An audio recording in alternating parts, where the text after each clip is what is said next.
আজকে আমরা পেপার বিষয়ে কিছু ওয়ার্ড শিখে নেব। প্রথমেই আমি দেখে নিচ্ছি পেপারটাকে আমি ছিঁড়ি। I rip the paper, I rip the paper, I rip the paper.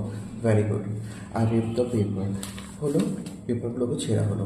এবার পেপারগুলোকে আমি ফোল্ড করছি, ভাঁজ করছি। I fold the paper, I fold the paper. ভাঁজ করা হয়ে গেছে। এবার ভাঁজ করার পরে এরকম একটা আমরা দাগ দিই, ঠিক না? এই দাগটাকে বলা হবে I I I I I crease the paper, I crease the paper, I crease the paper হলো আই ক্রিজ দ্য পেপার হলো। এবার হচ্ছে ভাঁজ হয়ে গেছে, এবার এটাকে খুলতে হবে। তো আই আনফোল্ড দ্য পেপার, ভাঁজ রয়েছে, এটাকে খুলতে হবে। আই আনফোল্ড দ্য পেপার, খোলা হয়ে গেল। এবার কিছু কিছু সময় আমরা এটাকে রোল করি, অনেকেই করে থাকি আমরা, অসুবিধা নেই। এই যে এরকম করে রোল করি, তো এটাকে বলা হচ্ছে I roll up the paper, I roll up the paper. Roll up তো করলাম।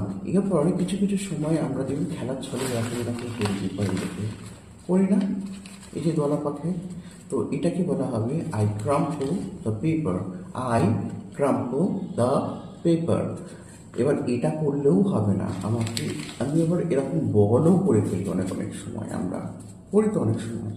তো এই বলটাকে বলা হবে wad up. I wad up the paper, I wad up the paper. এটাকে কী বলবো? I wad up the paper.